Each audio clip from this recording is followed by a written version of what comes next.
bienvenue à notre chaîne Lightling Vision. Mon nom est Nathalie et je suis en compagnie d'une personne extraordinaire qui a consacré sa vie au bien-être de l'humanité. Elle a écrit de nombreux livres et j'ai tout de suite su qu'il fallait partager sa sagesse et son enseignement avec vous tous. Voici donc le but de cette chaîne et je suis très heureuse de vous présenter Mother. Mother, merci et bienvenue sur notre chaîne. Donc, comme première question, j'aimerais vous demander, c'est à propos de l'environnement, donc comment en sommes-nous arrivés là? Qui est responsable de ces catastrophes et comment peut-on sauver notre planète?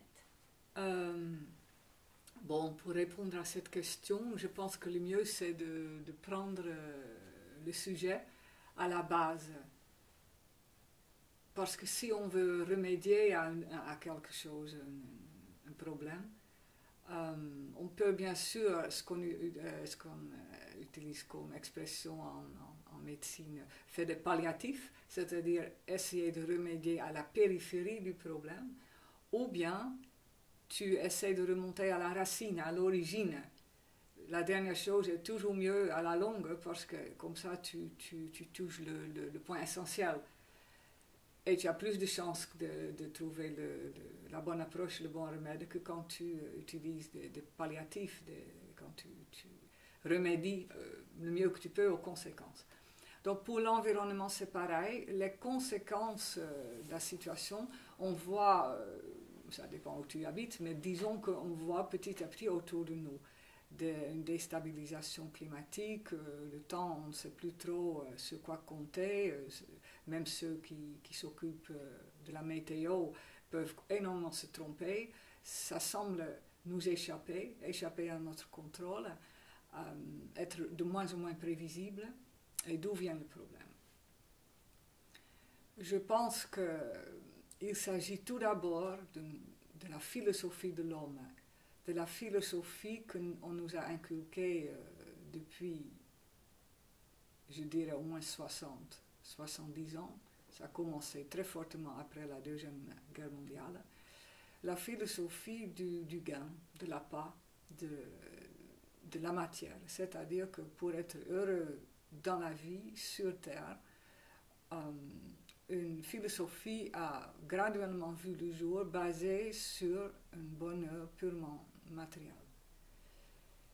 Et dans cette philosophie qui petit à petit a reçu un habit qui est devenu concrète, qu'on voit maintenant matériellement autour de nous, dans cette philosophie, au centre de cette philosophie régnait l'idée tu es sur la terre pour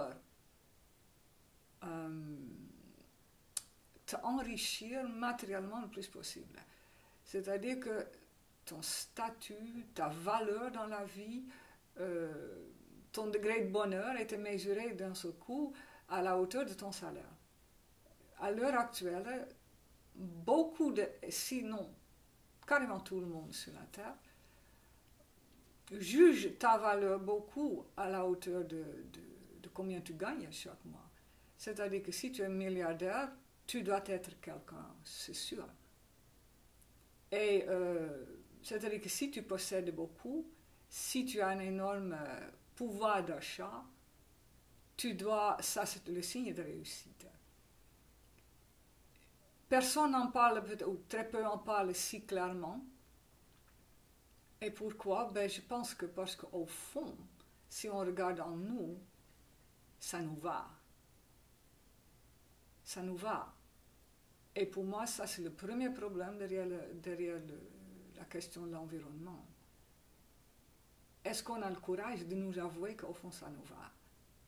Parce qu'un jour j'ai vu un film, je ne me rappelle plus du titre, mais je me rappelle très bien une scène où une directrice d'un bureau de mode disait, elle était dans un taxi, elle disait à quelqu'un à côté d'elle, il me semble, elle disait, oui, but everybody wants this life.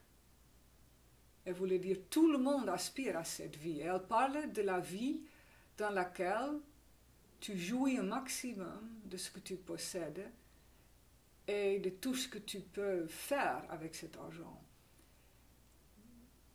Si on est d'accord qu'au centre du problème environnemental se trouve une forme de gaspillage ou d'un trop de déchets, trop de choses qui sont utilisées une fois, jetées, trop de production, surproduction, un trop au niveau matériel, de la matière qu'on retrouve sous forme de déchets partout, dans l'air, dans l'eau, dans la terre.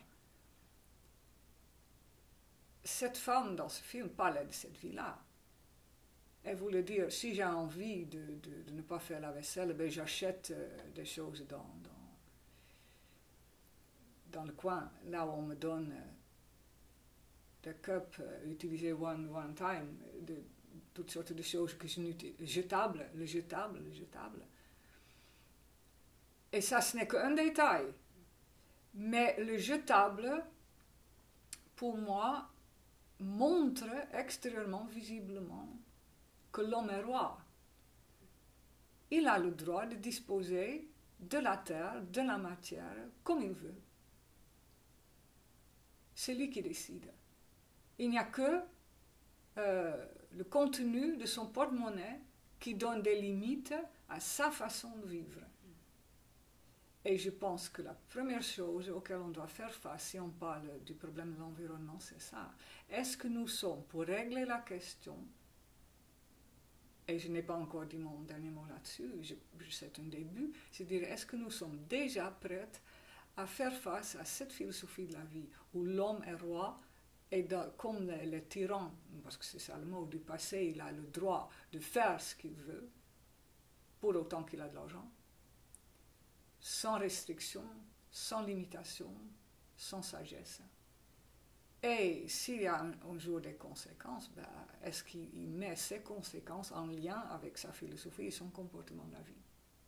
Si nous sommes prêts à mettre ça en question, il y a vu sous un certain angle, il y a un début de solution. Mais je dirai plus tard que le problème est plus complexe.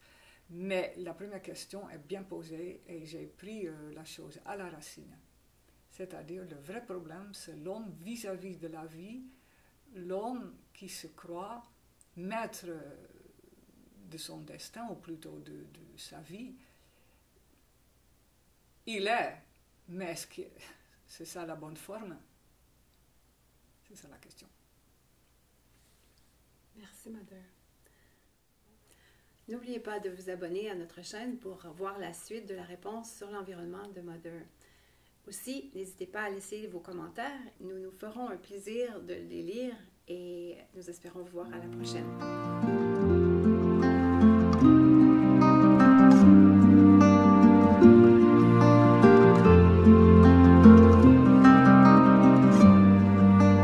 Amène-moi un jour au-delà de ces nuages. Amène-moi un jour en rêve.